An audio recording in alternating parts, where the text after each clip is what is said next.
Georgia Tech versus Colorado, week 1 of the 2025 college football season. Another intriguing matchup. There are so many good matchups littered throughout week 1, man. I feel like usually we look at the season in week 1, right? We get like 2 or 3 big games, and the rest of them are just a ton of cupcakes. This year, I feel like there's at least 10 to 15, if not more games that I'm looking at, and I'm thinking, hey, either these are just mega matchups or they're an extremely interesting matchup. To me, this one falls in the interesting category. And the reason I say that is you look at Georgia Tech and Brent Key and the trajectory that this program's on. Last year, it felt like, hey, towards the end of the season, we're starting to turn a corner. The ACC is up for grabs, and we want to be the team to get there. Now, of course, Clemson may be the favorite. They get them early in the year, but they have to pass the test against Colorado in week 1. Colorado, on the other hand, it's Deion Sanders, man. The hype will always be there, but is it still going to be there? And what's the trajectory look like now without Shador and without Travis Hunter? That's what we're previewing. That's what we're breaking down. Let's get started with the line. The line sits at Georgia Tech favored -3.5. So some apps have it at -4. I just went ahead and went with -3.5. Now, this is interesting because we have to remember this game is on the road. Georgia Tech travels to Folsom Field in Boulder, Colorado for this game. It's going to be a night game. It's also a Friday night football game. So the atmosphere will be rocking. Those fans in Boulder will be ready for the season. We'll see. Let's start with Georgia Tech since they're the favorite. It's year 4 for Brent Key. He's 18-16 as a head coach, but the flack's not too hot on Brent Key because the hype is insurmountable this year.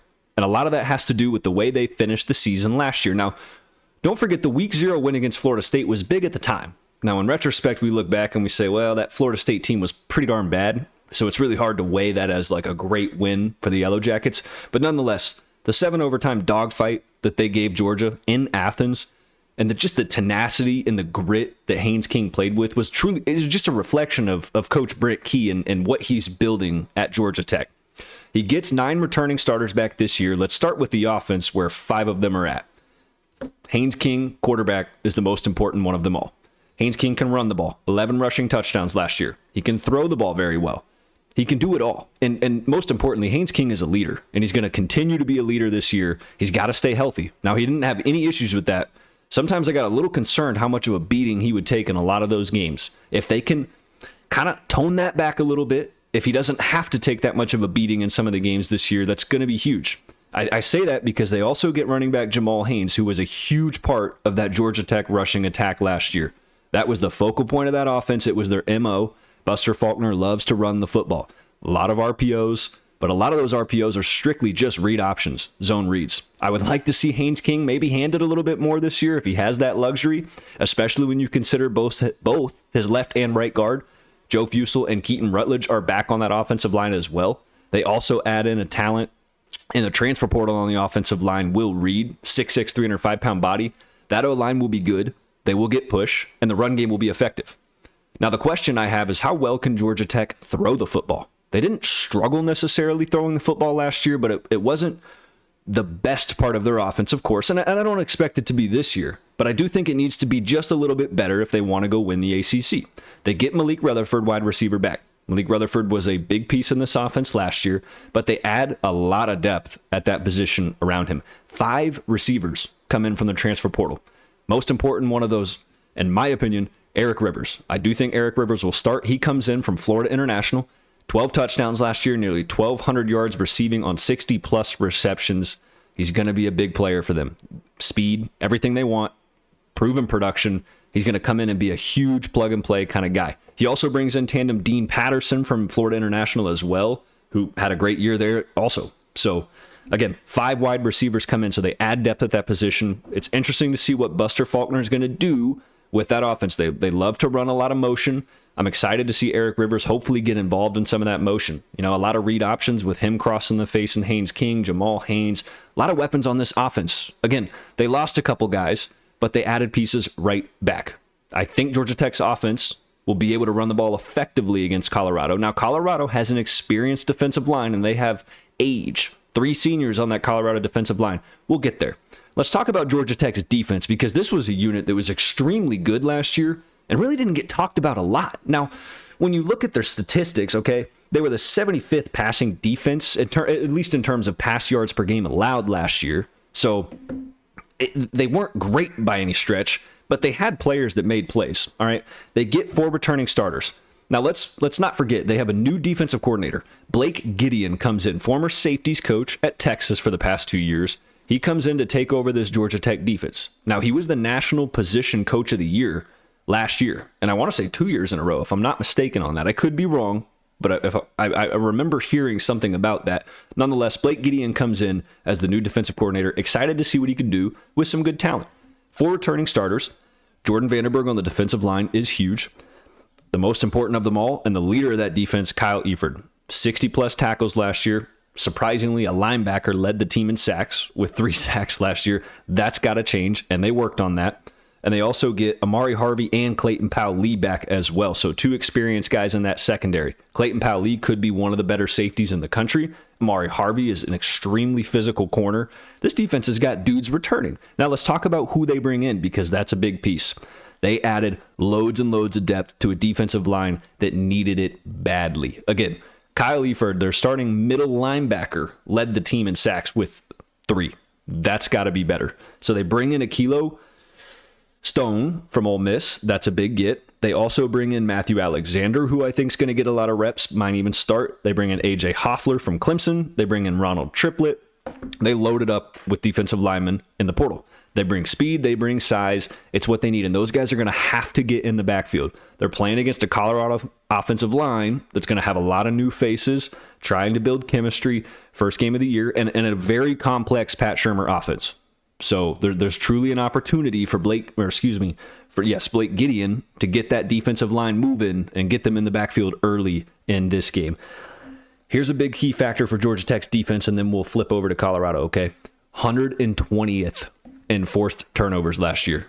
Takeaways, I guess, would be a better way to say it. That's got to be better, man. 0.8 per game. I mean, they have to force turnovers, especially being in a hostile environment on the road. My biggest key factor to winning games on the road is forced turnovers. Okay? Quiet the crowd. Get your offense out there with some momentum behind them and a quieter crowd behind them as well. Now, let's move to Colorado and Deion Sanders' team. It's year 3 for Deion Sanders, and years 1 and 2 are nothing short of a Hollywood experience. They've been good. Deion's gotten a lot of flack, but here's the thing. What he came into at Colorado and what he's been able to do in terms of just talent acquisition and just all-around turnaround has been extremely impressive. Listen, whether you like him or not, I think he's done a good job. But now the biggest question mark this year is we know who's gone. We've already said that. Who does he have this year? Let's start at the quarterback position because I think that's the one people want to talk about and hear about the most. Caden Salter and Julian Lewis. Look, I'm going to make this short and sweet. Caden Salter will start, in my opinion. Now, that doesn't mean Julian Lewis won't get reps. And Shurmur has already said, and Deion has also made hints at mentioning, that there could be a little 2-quarterback style system going on. I do think Caden Salter, with the experience he's had, I mean, listen, guys, Caden Salter has thrown 47 touchdowns and 12 interceptions in the last 2 seasons. Now, last year wasn't his best season. 2023 was really his good year, 32 touchdowns in that year. I just think it's a no-brainer for him to start right now. Just get the experience out there. Let's see what that offense can do. Pat Shurmur, again, I think it's a very complex West Coast style, play-action heavy offense that Pat Shurmur likes. But really, he wants to be able to run the football this year. Can Colorado run the football? 4 returning starters on the offense. All 4 are offensive linemen. But here's the catch. Jordan Seaton will probably be the only returning starter that actually starts again on that offensive line. Colorado brings in 7 offensive line transfers. 7. Pat Shurmur and Deion Sanders both know that they want to be able to run the football. Listen, Colorado was 134th in rush yards per game last year. Out of 136 teams in Division I FBS college football, they were nearly the worst. That has to change, and they know that. 7 offensive line transfers come in. They bring in a lot of good guys, man. Xavier Hill will likely get a starting spot, okay? Larry Johnson might start. Zion Chrysler might start. Loads of talent coming in on that offensive line, but more than talent, they bring in loads of experience. A lot of experienced guys that have played 30, 40, 50-plus starts in college football.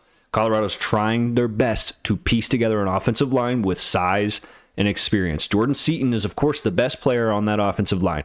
He's the anchor. If him and Xavier Hill are on that left side, I think that left side of the line could be extremely strong, which is what you want. You always want that, especially on the blind side. Now let's talk about running back, because you can't run the ball without an offensive line, correct? You also can't run it without a good running back. They bring in transfer DeKalen Taylor to add with Michael Welch. Now, Michael Welch had some moments last year. Of course, we know they lose Isaiah Augustov to the transfer portal. That one hurts them a little bit, but I'm high on Michael Welch. I think he's fast. I think he's extremely shifty. And I think DeKalen Taylor is going to be a good add as well in that running back room. So, those two guys are going to have their hands full. Pat Shurmur and Dion want to run the football. They are going to try to prove that against this Georgia Tech defense early. Now, Georgia Tech's defensive line is strong. Their linebackers are fast. We'll see what that does for them. Last but not least, let's talk about Colorado's wide receivers, okay? We know they lost Travis Hunter. They lose a couple other guys, but they bring in some guys. Sincere Brown will definitely start. He is a stud. I'm excited to see what he can do. They bring in Hakeem Williams as well. Now, I'm not sure how many reps Hakeem Williams will get. He'll absolutely play, but I don't think he'll start. Amarion Miller and Draylon Miller are both returners. Those guys are going to be big. Draylon Miller in the slot's going to be huge to watch for. How much of a gadget piece does he become in a Pat Shurmur-style offense that loves those kind of crossing routes, slip routes, drag routes, mesh routes, anything along those lines? I think he's going to have a huge year this year, and hopefully that opens up the field for Sincere Brown and Hakeem Williams and some of these other guys to really push the ball down the field. Don't forget, Sincere is 6'5". He is a big body boy. Now, let's talk about Colorado's defense. This was also surprisingly a unit that was pretty darn good last year. I was actually extremely impressed with how well the defense played, considering the offense really could only throw the football to produce any kind of drive. Robert Livingston, defensive coordinator over there, 4 starters back. He gets Okunlola as the defensive end comes back. Both Hodge and McKinney come back, and his safety Stoutmeyer, Hodge and McKinney being corners. They bring in good transfer portal talent in the secondary to complement that. But here's the biggest thing with that Colorado defense is that defensive line. I look to see this experience on that defensive line is going to have to play extremely well against Georgia Tech, who's going to want to run the football a lot. That is, again, we've talked about it earlier. That's Georgia Tech's MO. Between Haynes King, Jamal Haynes, those two guys alone, man, they are going to pound the rock. As defensive ends, you have to be careful of the read options. If they bite too hard or overcommit on Jamal, Haynes King will absolutely pull the ball. We've seen how fast and shifty he can be as well. I think he's going to slide a lot more and get out of bounds a lot more this season also. So these defensive ends, especially Quincy Wiggins, have to be disciplined and have to be smart. Now, what doesn't scare me is they have 3 seniors and 1 junior on that defensive line. They have guys that have played lots of snaps, that have had experience and have had success. I think these two trench battles match up extremely well. I don't look at either roster and say, man, they're just that much bigger and faster and better. Both experienced on the offensive and defensive lines. I think this game is won in the trenches for both of these teams. Now, obviously, outside of that, we have a lot of talent that's new to these programs. We have some new coaches sprinkled in there. Let's talk about keys to the game, and we'll wrap this up. Look, keys to the game for Colorado is establish a run game. You have to be able to run the football. If you can't rush for more than 100 yards in this football game, it's going to be a long night. With experienced guys in that Georgia Tech secondary like Clayton Powell-Lee and Amari Harvey, you have a lot of new pieces. Now, again, I trust Pat Shurmur in that offense to throw the ball. They didn't struggle doing that last year, and I really don't think whether it's Caden Salter starting and Julian Lewis getting reps that they won't be able to throw the football. The problem is it's just really hard to sustain winning football games when you can't run the football effectively. So I look for Colorado to try and establish a run and to complement it with the pass. That's going to be the key. For Georgia Tech, stick to your MO. Run the football, run the football, run the football. Make Colorado have to load the box. As soon as they load the box, you've picked up enough speed and enough gadgets and enough talent to stretch the ball down the field however you please. Lots of play action from both of these teams is what I'm expecting. Lots of play action. I think a lot of run to set up the pass. Guys, I'm super excited for this football game. Not predicting it yet. We'll get to that later. If you like the video, drop a like. Comment, let me know who you guys think wins this game, what your thoughts are on it. And I appreciate every single one of you for watching. Thank you so very much, you guys. I'm excited for the season. I'm excited to continue making these videos, and I will see you guys soon. Thank you.